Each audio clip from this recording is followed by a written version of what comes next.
Hey, the chicken! Did you hear that your good buddy Justin Trudeau is spending millions of dollars on Pop-Tarts and ketchup chips? What? I'm not friends with Justin Trudeau. I've never met the guy, and wait, what are we even talking about?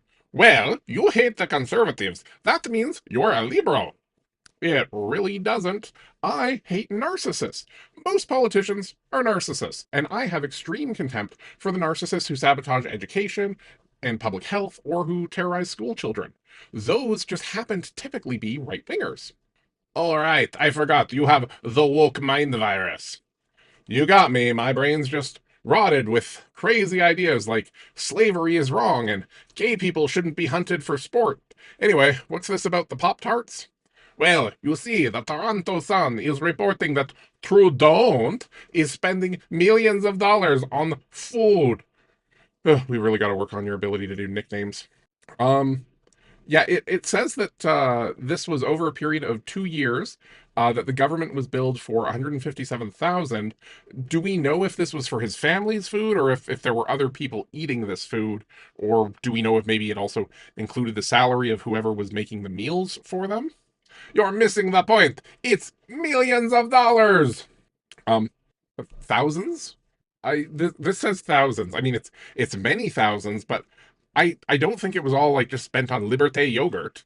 Oh, are we being sponsored? Or no, it was just recently on sale, and I found out it was made in Canada. Also, the raspberry cheesecake one is delicious. Back to waste, fraud, and abuse. Okay, so it says here that when Harper was prime minister, he billed the government 417,000 over 8 years, averaging about 52,000 a year. The liberals have been stealing from the government for so long. You know Harper was a conservative, right? You sure about that? Yes, and if you take into account the fact that there is normally some inflation every year, as well as add to that during Trump's first term, he started a trade war with Canada that jacked up our grocery prices something like 30%. Then, in the middle of the pandemic, people like Galen Weston, who is a major conservative donor, also managed to jack up inflation even more. This number actually, it might be a little bit bigger than what Harper was billing the government for, but it's not as extreme as it might look if you don't think about the context. What? But the article, it made it sound like who wrote the article? What paper was it in? Uh, Brian Passaflumbe, and it's in the Toronto Sun.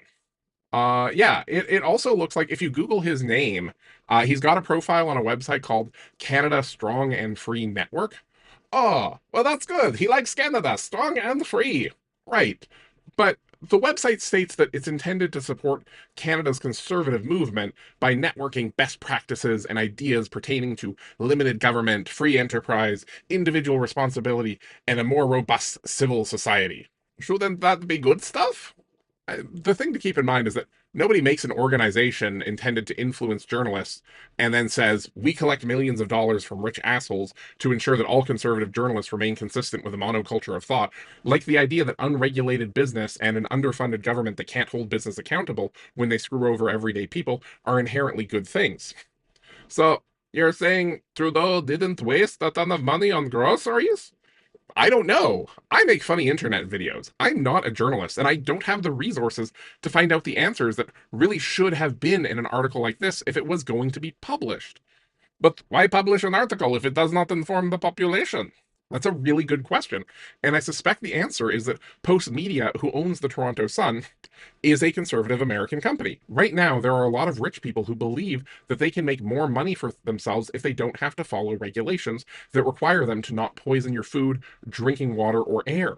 For as long as I've been alive, wealthy business boys have been greasing palms and lining pockets to try and undo regulations that were put in place typically after somebody died. These regulations are typically designed to keep them from harming their customers or their workers, but these rich people think that they can just make more money if they get rid of regulations and, avoid lawsuits by just threatening people who have legitimate reason to sue them when things go wrong when they don't behave responsibly. So Brian was probably never concerned about Trudeau's addiction to frozen pizzas. To me, it looks like another example of legacy media being used to push ideas that certain powerful people want the general population to believe. For example, right now, you see the terms waste, fraud, and abuse getting thrown around constantly by Elon Musk, and you also see a lot of news organizations repeating those three words over and over and over, when they would probably be a lot better to maybe repeat words like deny, defend, depose. But unfortunately, in a lot of cases, the truth doesn't matter to these people. Well, this conversation was very helpful. I'm going to make a news video now. Hello, viewers! Justin Trudeau is wasting your money!